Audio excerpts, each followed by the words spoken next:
Let's talk a little bit about the apps.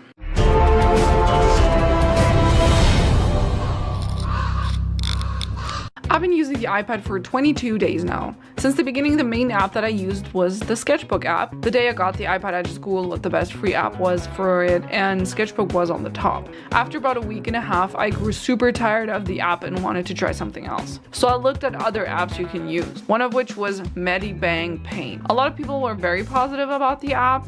I'm not a huge fan though. Besides the whole interface being way too spacious for my small 9.7-inch screen, there were way too many features right on the surface.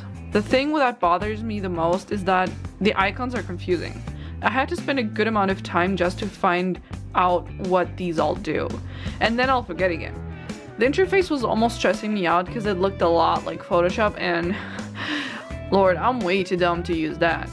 When I want to make a new layer, it asks me about what type of layer I want to make, and I don't know what the hell that means. It has some pretty nice features though, like the ruler.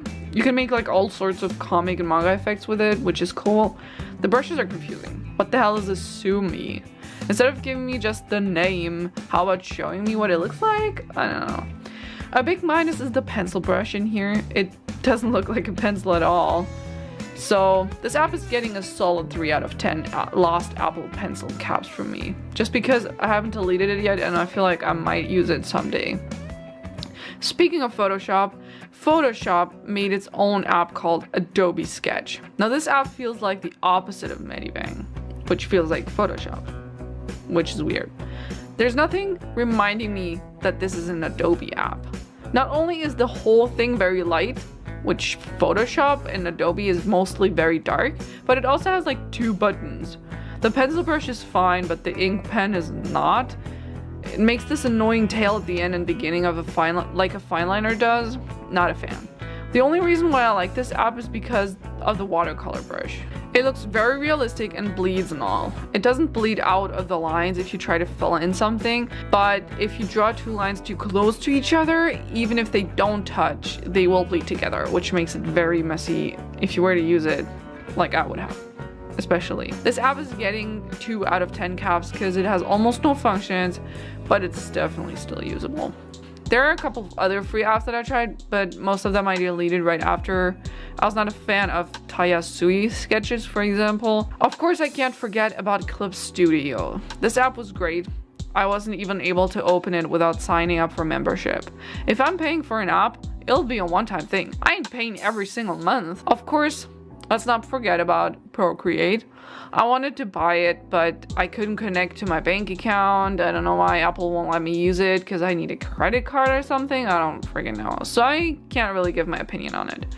Everyone thinks it's the best app though, so who knows. I would really like to try it in the future. Moving over to the app I've been using for the past almost month, Sketchbook. I like how I can create folders. I like the way the layers work. It has about 1 million brushes and neon ones, which come in very handy for creakers. This app has everything I need. I can go in and make the brushes like I want them. I can change the color of just one layer. I have enough space for my drawing even if all my functions are showing. It has a free deform function, which is extremely handy, but I love the pencil brush in here. It looks really nice. So nice, in fact, I started using it as an ink pen for outlines. Of course, there are some downsides. Sometimes the app crashes. There are times where my palm changes layers. I could just hide the layers bar, but I change layers so much that it would just annoy me to do that because I can't just hide that bar. I have to hide all of it, and I change brushes all the time, and it would just be annoying. Sometimes the pencil stutters. I don't know if that's the app or the pencil though. When that happens, I usually just look if the battery is low, and most of the time charging it for a bit and then connecting it again helps. It doesn't have a blur layer like Procreate does, so I can make the background all blurry, but I can draw in a blurry brush effect, so whatever. If I make too many layers, it becomes stuttery, but that's because I only have 2 gigs of RAM. The biggest fail in this app is the bucket tool. It doesn't recognize outlines, so I can't quick drop anything or the whole page is filled in. It doesn't recognize different colors, so if I try to fill in a certain color, it fills in all the other colors that are on the same layer. If I make outlines with the same color and then fill it in, it gives me this ugly halo where the two meet. Most of the time I'm filling it in again, so by just tapping again, it goes away, but sometimes the second time fills in more than I wanted. Overall, this app is getting a 8.5 out of 10 caps because it could have other features that I really would like to have, but it's free and has so many great things it almost doesn't matter. So what are you using? Are you even using any apps?